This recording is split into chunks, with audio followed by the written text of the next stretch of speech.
وَلِلَّذِينَ كَفَرُوا بِرَبِّهِمْ عَذَابُ جَهَنَّمَ وَبِئْسَ الْمَصِيرُ۔ عاقبت کا عذاب تو وہاں جا کے معلوم ہوگا۔ جو قومیں اپنے آپ کو صاحب اختیار ہی نہیں سمجھتی، اس دنیا میں ذلت و خواری کے جس جہنم کے اندر ماخوذ رہتی ہیں تو ہمیں معلوم۔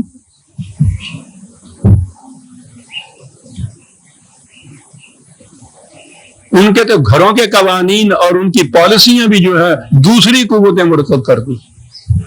اس سے بڑا جہنم کیا ہوگا؟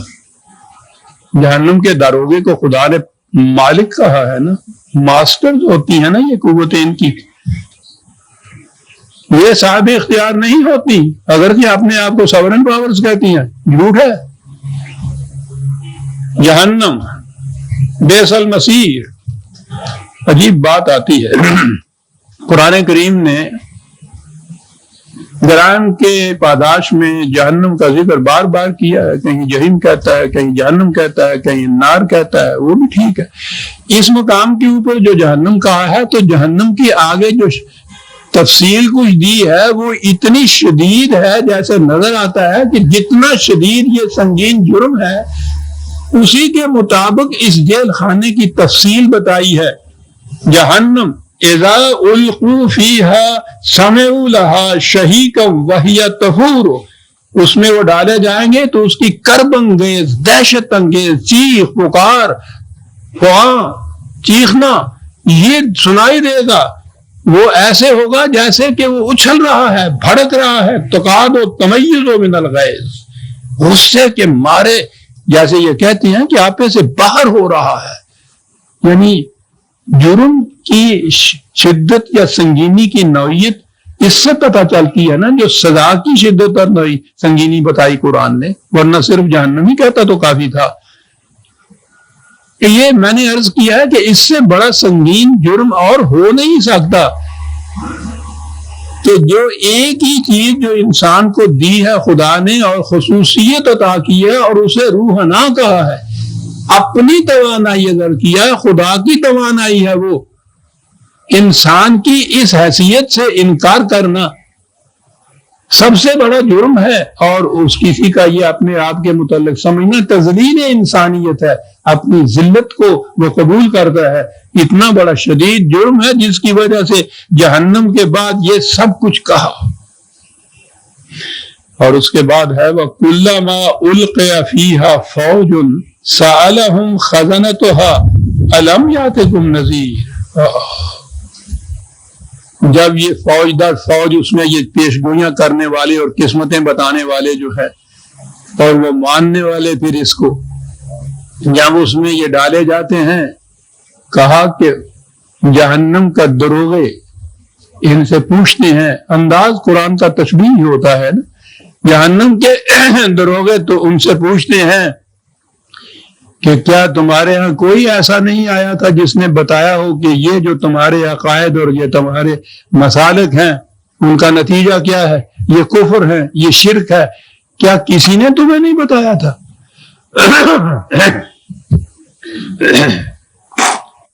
قرآن کریم نے بار بار یہ کہا ہے کہ کسی قوم پر تباہی نہیں آتی ہمارے قوانین کی روح سے تا وقت کے پہلے دو شرطیں پوری نہ ہو جائیں۔ ایک یہ کہ ان تک یہ بات پہنچ نہ جائے کہ تمہاری روش تباہی لانے والی ہے، اسے تنظیر کہتے ہیں، وارن نہ کر دیا جائے ان کو کہ جس روش پہ تم چل رہے ہو اس کا نتیجہ تباہی ہے، ایک شرط۔ اور دوسری یہ ہے کہ ان میں یہ صلاحیت موجود ہو کہ وہ سمجھ جائیں کہ کیا بات یہ کہہ رہا ہے، کیا بات ہے اس قسم کے جج کے اوپر۔ شرطیں کتنی عجیب ہیں، اس میں سمجھنے کی صحت ہو، پاگل کو جرم ہی نہیں کر سکتا، اس کو کوئی بھی مجرم نہیں قرار دیتا، سمجھنے کی صلاحیت ہو اور اس تک بات پہنچ چکی ہو۔ تو کہا یہ کہ ان سے کہا جائے گا کہ تم جو اس قسم کے جرائم کے مرتکب ہوئے، تم نے جو اپنے آپ کو خاک زندہ سے خاک مردہ سمجھ لیا، کیا کوئی بتانے والا تمہیں نہیں آیا تھا کہ تمہارا مقام کیا ہے؟ وہی بات ہے کہ بتانے والا آیا یا تھا یا نہیں تھا۔ قالوا بلا قد جاءنا نذیر، کہا ہاں آیا تو تھا۔ اب یہ یاد رکھیے کہ نبی اکرم صلی اللہ علیہ وسلم تک یا ان حضور سے پہلے یہ جو آنے والے تھے یہ انبیاء کرام تھے، ٹھیک ہے۔ انبیاء کے بعد ان کے جو متبعین تھے، صالحین جو تھے، وہ یہ فریضہ ادا کرتے تھے، وہ بھی نذیر تھے، لیکن انبیاء کرام بہرحال آتے تھے۔ نبی اکرم صلی اللہ علیہ وسلم تو آخری نبی ہیں، ان کے بعد نبیوں کے سلسلے کا کوئی نذیر تو نہیں آئے گا، لیکن رسول اللہ صلی اللہ علیہ وسلم سے بھی یہ کہا گیا تھا لتنذر بہ، قرآن کے ذریعے سے تم نے یہ وارننگ دینی ہے۔ تو جب قرآن کو ابدی طور پہ محفوظ کر دیا اور اس امت کو وارث کتاب قرار دے دیا، تو اب رسالت مآب کے بعد، حضور کے بعد پھر ضرورت ہی نہ رہی کہ کوئی اور نبی آ کے یہ وارننگ دے یا تنذیر کا فریضہ ادا کرے۔ وہ تو قرآن کے ذریعے سے ادا کرنا تھا، قرآن محفوظ موجود ہے، امت کو وارث قرار دے دیا، اب یہ فریضہ اس پہ عائد ہو گیا کہ یہ وارن کرے۔ اور جو خود ہی ان جرائم کی مرتکب ہو رہی ہو وہ امت، اس نے دوسروں کو وارن کیا کرنا؟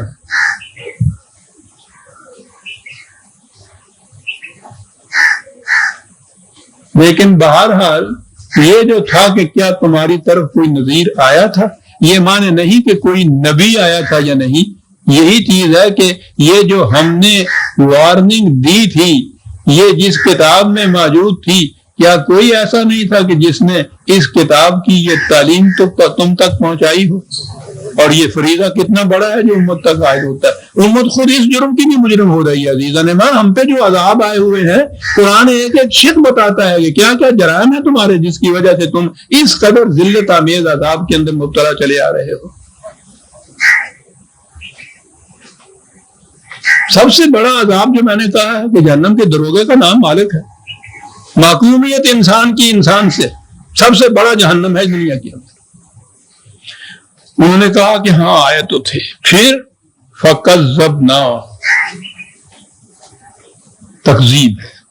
ہم نے کہا کہ نہیں، جھوٹ بولتے ہو تم جو کچھ کہتے ہو،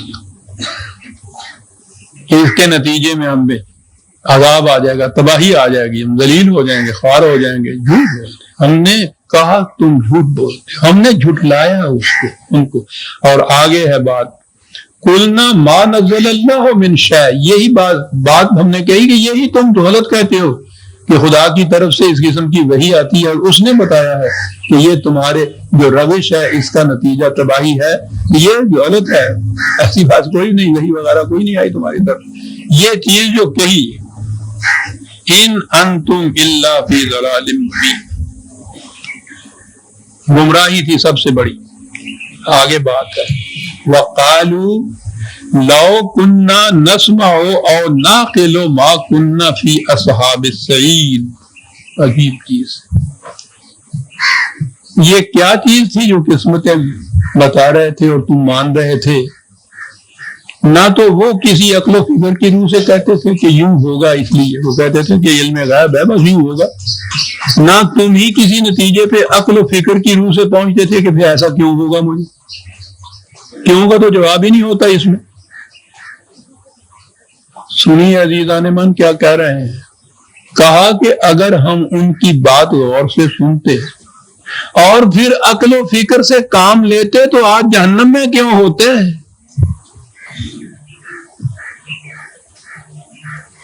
اب قرآن نے بتا دیا کہ جہنم میں کون لوگ جاتے ہیں۔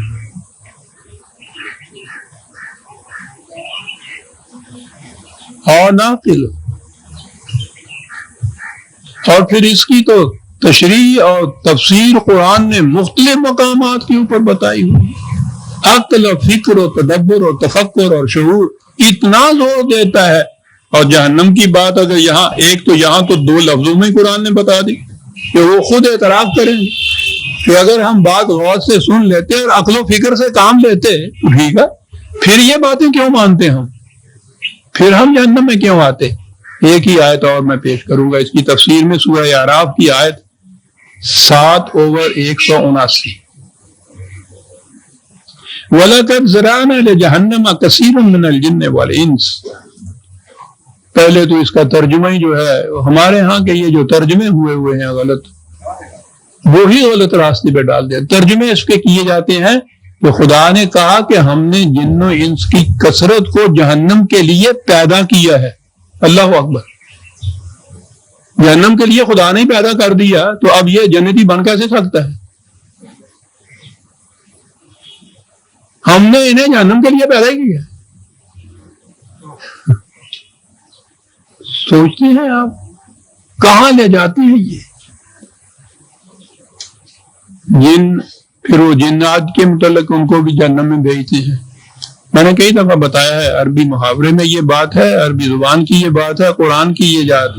یہ جو صحرائی آبادیاں تھی شہروں سے دور دور رہنے والی، اور اب بھی وہاں عرب کے اندر، حجاز کے اندر تو شہر ہی 2-3 ہیں، وہ بھی اب ذرا ماڈرن ہوئے ہیں تو ان کو شہر کہا جا سکتا ہے، ورنہ وہ بھی قصبے ہی تھے، اور وہ 2-3 ہی، باقی سارا ملک جو تھا صحرائی آبادی تھی، خانہ بدوش، آج یہاں کل وہاں، آنکھوں سے دور۔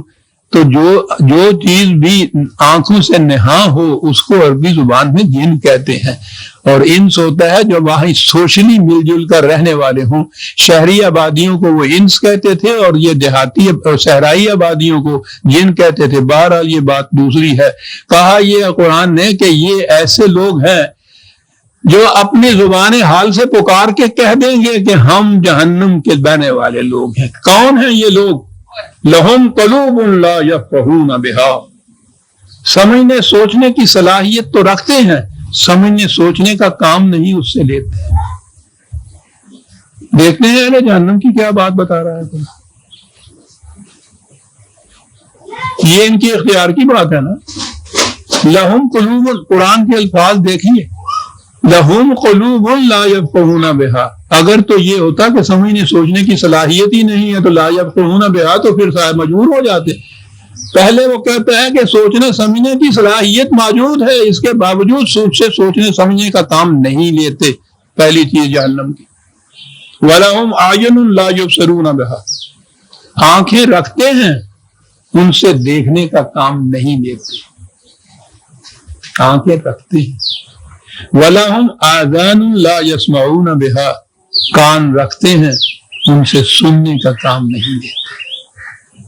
اندھے بہرے گنگے بنے رہتے ہیں، عقل و فکر سے کام نہیں لیتے۔ اب پتہ چل گیا والا کا جرانہ جہنم کہ یہ لوگ جو ہیں، وہ جو ہم نے قانون بتا دیا ہے کہ لا نسمع و ناقل، یہ لوگ جو ان صلاحیتوں کو رکھنے کے باوجود، یہ ہیں ساری صلاحیتیں، اس کے باوجود ان سے کام نہیں لیتے، یہ لوگ ہیں جو جہنم میں جانے کے لیے اپنے آپ کو تیار کر رہے ہیں۔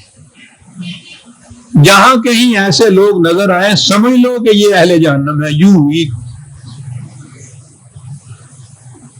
پہچان ہو گئی یہیں اسی دنیا کے اندر کہ اہل جہنم کون لوگ ہیں، عقل و فکر سے کام نہیں لیتے۔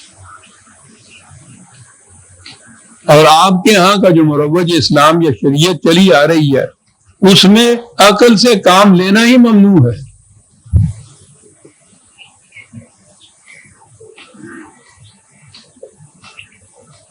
وہ کہتے ہیں ایسے لوگوں کی جو صورت ببی عالم و پرس، ان کی تو کیفیت بتا دے گی کہ جہنم کے رہنے والے لوگ ہیں۔ اولئک کالانعام، پہلے جو کہا کہ یہ انسانی سطح کے اوپر نہیں، حیوانی سطح پہ ہے، اور فوراً ہی اس کے بعد یہ کہا بل ہم اضل،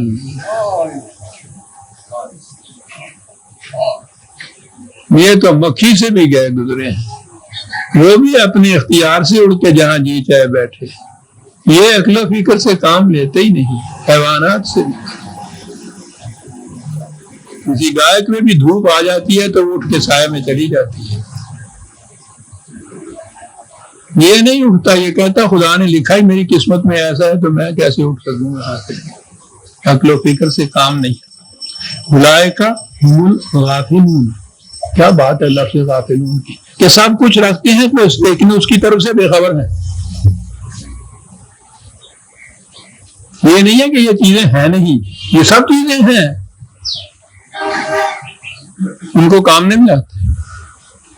یہ ہے جو انہوں نے کہا کہ لو کننا نسمع و نعقل ما کننا فی اصحاب السعیر، اگر ہم غور سے سنتے ان کی بات اور پھر عقل و فکر کی روح سے اسے جانچتے پہچانتے تو آج ہم جہنم میں کیوں ہوتے؟